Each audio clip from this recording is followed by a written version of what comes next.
अगर ऐसे फ्यूचर को डिस्टोपियन कहा जा रहा है तो फिर मैं ऐसे फ्यूचर में जाना चाहूंगा। तो टाइगर श्रॉफ की गणपत का ट्रेलर तो रिलीज हो गया, लेकिन इसको बहुत सारे लोगों ने देखा नहीं क्योंकि इसको दुनिया की नजरों के सामने रिलीज नहीं किया गया। बेसिकली इसका लॉन्च बहुत ही अजीब सा था और मुझे समझ में नहीं आया कि पूजा एंटरटेनमेंट वालों की मार्केटिंग किस तरह से काम कर रही है, लेकिन इन्होंने इसे यूट्यूब पे अनलिस्टेड ट्रेलर की तरह रिलीज किया। तो बेसिकली अनलिस्टेड वीडियोस वो होते हैं जिसमें यूट्यूब पे डाल करके आप उसको अनलिस्टेड कर सकते हैं और उस लिंक को आप जिस भी इंसान के साथ शेयर करोगे केवल वही उस ट्रेलर को देख सकता है, वो जनरल पब्लिक के लिए विजिबल नहीं होगा। लेकिन फिर भी अपन ने क्योंकि देख लिया है तो बात करना तो बनता है, क्योंकि इतनी बढ़िया चीजें मिली है कि क्या ही बताओ। तो सबसे पहले शुरू से शुरू किया जाए तो इस ट्रेलर की स्टार्टिंग में हमको कुछ CGI वाले शॉट्स देखने को मिलते हैं और इससे पहले आने वाले टीजर को देखकर ये समझ में आ चुका था कि इसके डिस्टोपियन फ्यूचर को दिखाने के लिए ये इस चीज का यूज काफी करने वाले हैं।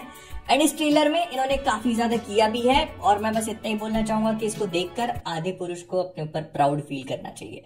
हालांकि ये बहुत 600-700 करोड़ की पिक्चर थी और ये 150 करोड़ में ही बनी हुई है, लेकिन फिर भी ना कहीं पे शैडोज बन रही है, ना कहीं पे टेक्सचर बन रहे हैं, ना कहीं पे इज्जत बन रही है। क्या हो रहा है? और देखो, जब तक मैंने इसका टीजर देखा था तो मैं फिर भी थोड़ा बहुत इस मूवी को बेनिफिट ऑफ द डाउट देना चाह रहा था। मुझे लग रहा था कि ठीक है, जितना सोच रहे थे उतना बुरा भी नहीं है, लेकिन इस ट्रेलर को देखने के बाद समझ में आ जाता है कि इन्होंने क्या हगोड़ापंती करी है। बेसिकली CGI और VFX जहां पर भी यूज हुए हैं पिक्चर में वो एकदम घटिया है, एकदम घटिया। और अब बोलोगे कि 150 करोड़ में इससे ज्यादा तुम क्या ही एक्सपेक्ट करोगे, तो 150 करोड़ में नेटफ्लिक्स वालों ने ब्लैक नाइट करके एक सीरीज बनाई थी कोरियन, जाकर देख लेना। वो जितने भी कोरियन वॉर में बनी, अगर आप उसको इंडियन रुपीज में कन्वर्ट करते हो तो इतने ही बजट के आसपास आएगा। फिर इसके बाद इसके सेकंड फ्रेम पे जाते हैं तो एकदम बढ़िया छत पत के शॉट लिए हैं और मेरे को ये समझ में आता है कि इन लोगों ने ये डिस्टोपियन सोसाइटी के जो गरीब लोग रहते हैं वो ऐसे ईंटों की बनी हुई बिल्डिंग में रह रहे हैं, तो उसको दिखाने के लिए ये वाले CGI का यूज किया है। एंड यहाँ पर क्योंकि सारा का सारा यूनिफॉर्म लुक आ रहा था तो उसको छुपाने के लिए उन्होंने लाल कलर के डब्बे हर कहीं प्लेस कर दिए हैं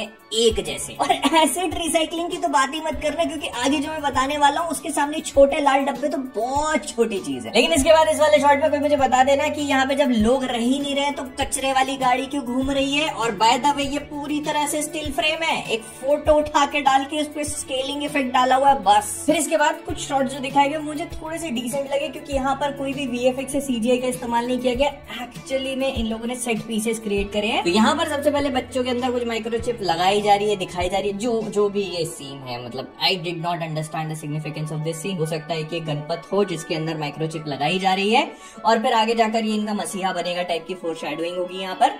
लेकिन ये वाले जो शॉट्स है जो थोड़ा बहुत डिस्टोपियन फ्यूचर दिखा रहे हैं हमको, ये थोड़ा सैड फील होता है। और फिर यहाँ से निकल रहे हैं ट्रक्स जिनके ऊपर लिखा हुआ है रैट पिकर। अब रैट पिकर मतलब चूहे पकड़ने वाले ट्रक्स नहीं है, मे भी ऐसा हो सकता है कि जो सोसाइटी के गरीब लोग हैं उनको रैट्स कह के बुलाते हो अमीर लोग, और उनमें से कुछ लोगों को उठाने के लिए गाड़ियां भेजी गई हों। और फिर बैकग्राउंड में आवाज आती है कि अमीर और गरीब के बीच में एक दीवार बन गई है और इलेक्ट्रिक फेंस दिखाई जाती है हमको। बिल्कुल सस्ते CGI के साथ में एक दरवाजा दिखा दिया जाता है जो प्रोबेबली इसी फेंस का डोर होगा। लेकिन कुछ काम करे ना करे, ज्यादा साहब के ढोल बहुत बढ़िया काम कर रहे हैं, क्योंकि इस डिस्टोपियन सोसाइटी में उन्होंने अपना बिजनेस खड़ा कर लिया है। और सच बताऊं, इस शॉट में तो मुझे कुछ भी डिस्टोपियन या दुखद नहीं लगा, क्योंकि इनके पास हमसे ज्यादा बिजली है, हमसे ज्यादा साफ सड़कें हैं और मान्यवर के कुर्ते भी। इसमें ठीक क्या करना है गणपत भाई, जाके नाच लो। अच्छा, नाच ही रहे हो।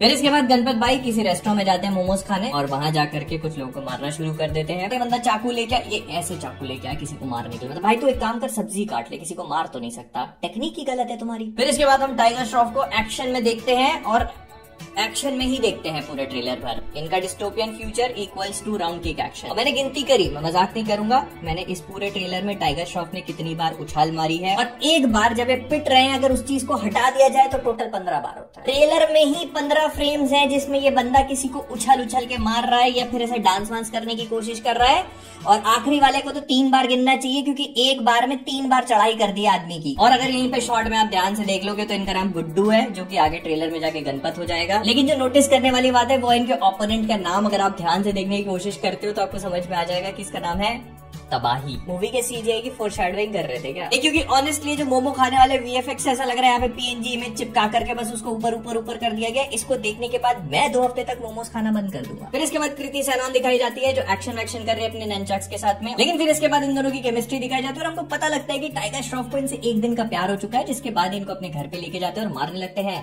ट्राइसेप्स।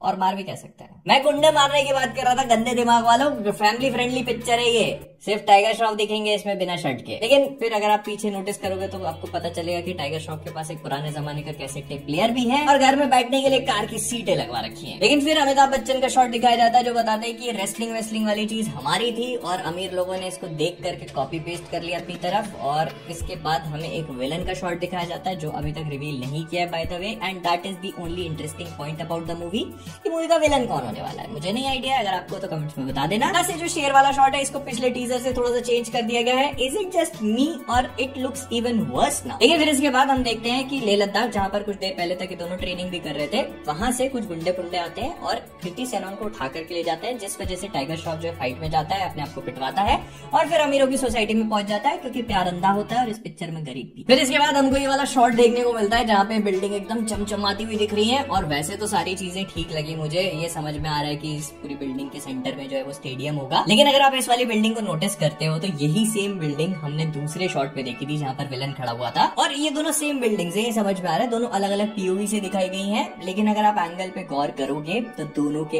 एंगल्स तक सेम है। मतलब उस पीओवी से भी उसी एंगल पे दिख रही थी और इस पीओवी से भी इसी एंगल पे दिख रही है, जिसका मतलब ये है कि इस एसेट को ऐसा का ऐसा उठा करके इधर रख दिया गया है, थोड़ा घुमाने फिराने की कोशिश भी नहीं करी भाई। और फिर हमको इसी डिस्टोपियन फ्यूचर में जो एकदम मॉडर्न सोसाइटी अमीरों वाली, उसके शॉट्स देखने को मिलते हैं जहाँ पर टाइगर श्रॉफ के भी होलोग्राम चल रहे हैं। ब्लेड रनर 2049 से शॉट लिया हुआ है, कोई नहीं बोलेगा इस बात को। बट या टेक्निकली अगर देखा जाए तो this is what dystopian future modern society looks like. अगर आप दूसरी पिक्चरें देखोगे जैसे स्टार वॉर्स हो गई, फिफ्थ एलिमेंट हो गई, ऑल्टर्ड कार्बन हो गया, तो उसमें भी हमको इस तरह के होलोग्राम वगैरह देखने को मिल जाए। फिर इसके बाद एक डेयरडेविल टाइप के ब्लाइंड डूड हमें देखने को मिलते हैं जो कि ऐसे फाइटिंग वाइटिंग कर रहे हैं। तो ये भी कुछ लोगों को ट्रेनिंग देते हुए नजर आ रहे हैं उसी सेम लोकेशन पे जहाँ पर ये लेह लद्दाख वाली चीज थी। तो प्रोबेबली इनका भी मूवी में कोई ना कोई रोल होगा। लेकिन फिर आता है इस पूरे ट्रेलर का मेरे लिए सबसे इंटरेस्टिंग शॉट। एक बार इस सीन को देखो और फिर सोचो कि इस मूवी को बनाने के लिए 150 करोड़ रुपए खर्च किए गए हैं। सिर्फ वो पुराने शॉट को उठा करके उस पर टाइगर श्रॉफ की मॉडलिंग वाली इमेज की ओपेसिटी कम करके सुपर इम्पोज कर दिया गया है। ऐसा लग रहा है किसी सस्ती शादी का एडिट बनाया हो किसी ने। लेकिन इसके बाद फाइनली हम टाइगर श्रॉफ को 16वीं बार उड़ते हुए देखते हैं। एक ही आदमी के ऊपर 3 बार जंप कर लेते हैं। लेकिन अगर गॉड ऑफ वॉर फैंस इस शक्ल को ध्यान से देखेंगे तो आपको पहचानी सी लग जाएगी। और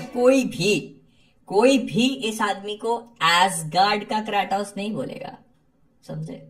और अगर ऑनेस्टली मुझे इस ट्रेलर के बारे में कुछ भी बोलना हो, जो मैं इतनी देर से बोले ही जा रहा हूं, तो मैं बस इतना ही कहना चाहूंगा। 150 करोड़ की पिक्चर में आपको सीजी और वीएफएक्स के साथ जो भी मोमोज बनाने थे आप बना, नहीं एक्चुअली आप मोमोज तक नहीं बना पाए। लेकिन कोई मुझे ये बताएगा कि ये डायलॉग्स कहाँ से आ रहे हैं। सच बता रहा हूँ, मुझे इस पिक्चर को देख के ऐसा लगा कि इसका नाम गणपत नहीं हीरोपंती फ्रॉम फ्यूचर होना चाहिए था, क्योंकि ये